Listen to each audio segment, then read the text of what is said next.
జూబ్లీహిల్స్ ఉప ఎన్నిక విషయంలో బీజేపీ వ్యూహం ఎలా ఉంది? ఏపీలో పొత్తులున్నా తెలంగాణలో మాత్రం మేం సింగిల్ అంటున్న కమల నేతలు జూబ్లీహిల్స్లో కూడా అదే స్టాండ్ తీసుకుంటారా? అక్కడ బలంగా ఉన్న తెలుగుదేశం పార్టీ ఓటు బ్యాంక్ పరిస్థితి ఏంటి? అసలు తెలంగాణలో టీడీపీని కాషాయ పార్టీ వద్దనుకుంటుందా? లేక చివరి నిమిషంలో కూటమిగా జత కడతారా?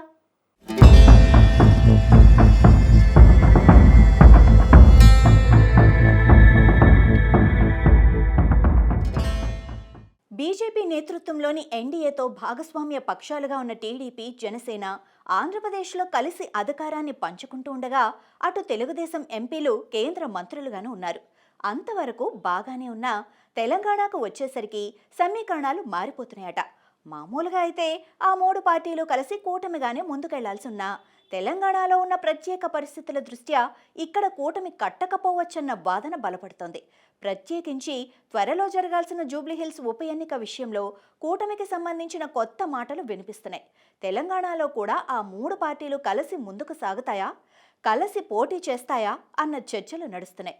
మరీ ముఖ్యంగా AP BJP MP CM Ramesh comments తర్వాత ఈ చర్చలు జోరందుకున్నాయి.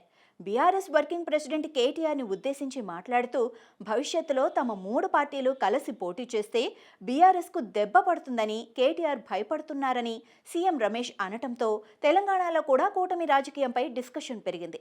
అయితే తెలంగాణ బీజేపీ నేతల వెర్షన్ మాత్రం డిఫరెంట్గా కనిపిస్తోంది.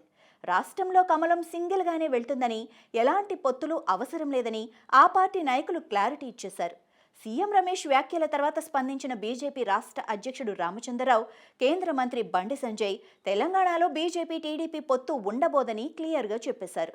రాష్ట్రంలో ఏ ఎన్నిక జరిగినా తాము ఒంటరిగానే పోటీ చేస్తామని, కూటమి కట్టే ప్రసక్తే లేదని తేల్చేశారు. స్థానిక సంస్థల ఎన్నికలైనా, అసెంబ్లీ, లోక్సభ ఎన్నికలైనా తెలంగాణ వరకు తమది సోలో సాంగేనని చెప్తుండగా అందుకు ఇక్కడున్న ప్రత్యేక రాజకీయ పరిస్థితులేనని రాజకీయ పరిశీలకులు అంటున్నారు. బీజేపీ నేతల కామెంట్స్తో త్వరలో జరగబోయే జూబ్లీహిల్స్ ఉప ఎన్నికలో సైతం ఎన్డీఏ తరపున కాకుండా డైరెక్ట్గా బీజేపీ అభ్యర్థే బరిలో ఉంటారని తేలిపోయింది. కానీ కొందరు రాజకీయ విశ్లేషకులు మాత్రం జూబ్లీహిల్స్లో టీడీపీకి ఓటు బ్యాంకు ఉండటంతో కూటమిగా పోటీ చేస్తే అడ్వాంటేజ్ అవుతుంది కదా అని ప్రశ్నిస్తున్నారు. కానీ బీజేపీ లెక్కలు మాత్రం వేరుగా ఉన్నాయట. ఏపీ పొత్తును తెలంగాణకు కూడా విస్తరిస్తే అది బీఆర్ఎస్కు అడ్వాంటేజ్ అవుతుందన్నది కాషాయ పార్టీ క్యాలిక్యులేషన్గా తెలుస్తోంది. ఇక్కడ టీడీపీని కూడా ముందు పెడితే బీఆర్ఎస్ మళ్లీ సెంటిమెంట్ రాజేసి లబ్ధి పొందుతుందన్నది కమలనాథుల అభిప్రాయమట. అందుకే తెలంగాణ వరకు తెలుగుదేశంతో ఎక్కడా డైరెక్ట్గా పొత్తు పెట్టుకోకుండా దూరం పాటించాలని అనుకుంటున్నట్లు సమాచారం. ప్రస్తుతానికి జనసేనతో కూడా ఇదే దూరం పాటించాలనుకుంటున్నట్లుగా సమాచారం. అయితే జూబ్లీహిల్స్ నియోజకవర్గం వరకు చూసుకుంటే ఇక్కడ టీడీపీకి బలం ఉంది. ఆ బలాన్ని బీజేపీ ఏ విధంగా తమకు అనుకూలంగా మలుచుకుంటుందన్నది ఆసక్తికరంగా మారింది. పైకి కనిపించుకున్న అంతర్గత సర్దుబాట్లు ఉండవచ్చన్న గుసగుసలు వినిపిస్తున్నాయి.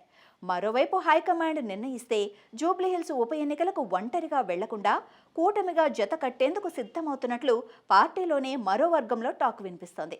రెండు పార్టీలకు చెందిన జాతీయ స్థాయి నాయకత్వం హస్తినలో దీనిపై మొదటి దఫా చర్చలు చేసినట్లు సమాచారం. అధికార కాంగ్రెస్, ప్రతిపక్ష బీఆర్ఎస్ పార్టీలను దెబ్బ కొట్టేందుకు ఇదే అనువైన సమయమని భావిస్తున్నట్లుగా చెబుతున్నారు. గతంలో ఇక్కడ టీడీపీ విజయం సాధించడంతో పాటు ఇప్పటికే ఆ పార్టీకి కొంత ఓటు బ్యాంక్ ఉందని స్థానిక నేతలు భావిస్తున్నారు. సెటిలర్లు ఎక్కువ టీడీపీ వైపు మొగ్గు చూపుతారని, ఆ పార్టీతో కలిసి వెళ్తే విజయ తీరాలకు చేరుకోవచ్చని బీజేపీలోని కొందరు సీనియర్లు అంచనా వేస్తున్నారు. జూబ్లీహిల్స్ పోరులో గట్టెక్కితే త్వరలో జరిగే జీహెచ్ఎంసీ ఎన్నికల్లో మేయర్ పీఠం దక్కించుకోవచ్చన్న అంచనాలో వారు ఉన్నారు. ఏపీలో టీడీపీ అధికారం చేపట్టడంతో జూబ్లీహిల్స్ ఎన్నికల్లో ప్రభావం చూపేందుకు అవకాశం ఉందని పార్టీలో చర్చ జరుగుతోంది. బీజేపీ, టీడీపీ, జనసేన కూటమిగా ప్రజల ముందుకు వెళితే విజయం సాధించవచ్చనే అంచనాలున్నాయి. కమలం పార్టీ పోటీ చేస్తే మద్దతివ్వటం కానీ, లేదా వారి సహకారంతో బరిలోకి దిగాలని తెలుగు తమ్ముళ్లు ఉత్సాహం చూపిస్తున్నట్లు నియోజకవర్గంలో ప్రచారం సాగుతోంది. నగరంలో జీహెచ్ఎంసీ ఎన్నికలకు సమయం దగ్గర పడుతూ ఉండటంతో ఈసారి ఖచ్చితంగా మేయర్ పీఠం దక్కించుకోవాలని కమలనాథులు వ్యూహాలు రచిస్తున్నారు. గత ఎన్నికల్లో 43 సీట్లు గెలుచుకొని విపక్ష పార్టీలకు బీజేపీ కంగు తినిపించింది. అందుకే ఇప్పుడు కూటమిగా ప్రయాణిస్తే భవిష్యత్తు ఎన్నికల్లో పార్టీ విజయ పతాకం ఎగరవేస్తుందని బీజేపీ నేతలు అంటున్నారు. కూటమి మంత్రం సక్సెస్ అయితే 2028లో జరిగే అసెంబ్లీ ఎన్నికల్లో ఇదే ఫార్ములా పాటించి మెజార్టీ సీట్లు దక్కించుకొని అధికారం చేపట్టవచ్చని బీజేపీలోని కొందరు సీనియర్లు అభిప్రాయపడుతున్నారు. కాంగ్రెస్ బీసీ రిజర్వేషన్ల ఎత్తులు చిత్తు చేసేందుకు బీజేపీ జూబ్లీహిల్స్ ఎన్నికల్లో బీసీ అభ్యర్థిని బరిలో నిలిపి ప్లాన్ చేస్తున్నట్లు సమాచారం.